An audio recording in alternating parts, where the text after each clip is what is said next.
جتنی تکلیف ہوتی ہے، اب آدمی سوچے گا میرے گناہ تو ہے نہیں، کوئی نیک آدمی اتنا ہو سکتا ہے جو خیالی نیک ہو، بولے گا میں نے گناہ کسی کا دل دکھایا نہیں میں نے۔ بہت سارے ہوتے ہیں میں سب کا اچھا کرتا سب میرا برا کرتے، میں بہت نیک ہوں اور نماز ایک ٹائم کی نہیں پڑھتا۔ وہ گناہ یہی سمجھتا ہے کہ سب کسی کو تکلیف دینا گناہ ہے، اللہ کے دین کو تکلیف دینا گناہ نہیں سمجھتا ہو۔ ایسے بھی لوگ ہوتے ہیں، اس کو نہیں معلوم ہوتا ہے گناہ کس کو کہتے ہیں۔ تو اگر کوئی آدمی ایسا ہے، یہ سوچیے کہ صرف یہ نہیں کہ گناہ معاف ہوتے ہیں، بلکہ اللہ تعالیٰ مصیبتوں میں اجر بھی دیتا ہے۔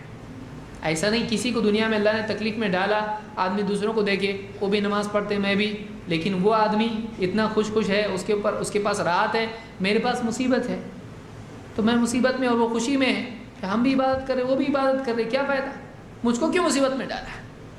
یاد رکھیے اللہ نے اگر آپ کو مصیبت میں ڈالا ہے تو آپ کی اس مصیبت میں اگر آپ ٹھیک ٹھاک چلتے، صحیح ڈھنگ سے وہ کرتے ہو جو اللہ نے آپ سے چاہا ہے، تو اللہ جو آپ کو دے گا اس کو نہیں دے گا۔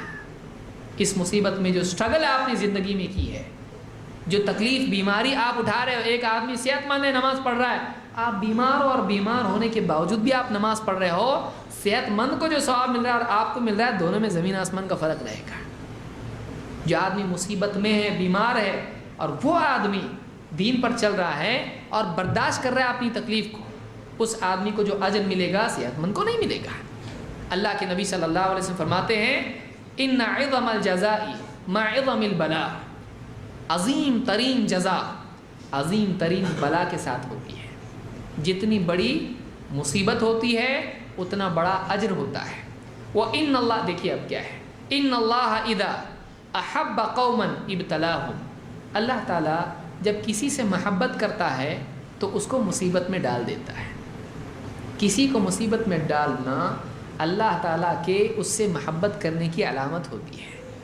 اللہ تعالیٰ کسی سے اگر محبت کرتا، میرا بندہ، اللہ اس کو ڈال، اس کو تکلیف میں ہے۔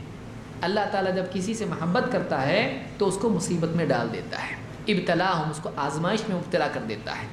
فَمَن رَضِيَ فَلَهُ الرِّضَا وَمَن سَخِطَ فَلَهُ السُّخْط، پھر مصیبت میں پڑنے کے بعد اللہ نے تو محبت کی، اس سے محبت کر کے اس کو پیار سے مصیبت میں ڈال دیا، مصیبت میں ڈالا، اس کو یہاں مصیبت میں ڈالو یہ اللہ کا بنا رہے اور یہاں کی مصیبت سے اس کی آخرت کی مصیبت کو ٹال دو، نہیں چاہیے، ٹھیک ہے یہاں آرام سے رہ، وہاں پٹائی تیری ہوگی۔ تو آپ فرماتے ہیں کہ جب اللہ کسی سے محبت کرتا ہے تو یہاں اس کی پٹائی کر دیتا ہے، یہاں اس کو مصیبت میں ڈال دیتا ہے۔ اور کبھی کسی اچھے انسان کو، جیسے آپ نے سنا، اس کو بھی یہاں پہ مصیبت میں ڈالتا ہے، کیوں؟ اس کو اتنا مرتبہ اس میں مصیبت نہیں آئے گی تو اس کے درجات کیسے بڑھیں گے، کیونکہ یہ پکا ہے، یہ اچھے حالات میں بھی عمل کرے گا، مصیبت میں بھی عمل کرے گا۔ اچھے حالات میں عمل کر کے اتنا اجر نہیں مل سکتا ہے، اس کو اور مرتبہ دینا ہے کیونکہ یہ اچھا ہے، اس کو اونچی جنت دینا ہے۔ اس کو مصیبت میں ڈالو، یہ مصیبت کا بھی اجر لے گا اور عمل کا بھی اجر لے گا، اور اوپر بھیجنا ہے اس کو 99 100 درجے جنت کے 100 درجے ہیں۔ اب راحت میں عمل کر کے اس کو 35% پہ آئے گا، لیکن مصیبت میں جب عمل کرے گا ایک دم کہاں جائے گا، 90% والے میں جائے گا، فردوس بھی مل سکتی ہے اس کو۔ تو مصیبت میں اللہ اس کو ڈالتا ہے جب اس سے محبت کرتا ہے۔ پھر آپ فرماتے فَمَن رَضِيَ فَلَهُ الرِّضَا وَمَن سَخِطَ فَلَهُ السُّخْط، پھر مصیبت میں پڑنے کے بعد جو اللہ سے راضی رہتا ہے اللہ بھی اس سے راضی ہو جاتا ہے۔ مصیبت میں پڑنے کے بعد جو اللہ سے ناراض ہو جاتا ہے اللہ بھی اس سے ناراض ہو جاتا ہے۔ جو مصیبت میں اللہ سے ناراض ہوتا ہے اللہ بھی اس سے ناراض ہو جاتا ہے۔ اس کو امام ترمذی اور ابن ماجہ نے روایت کیا ہے۔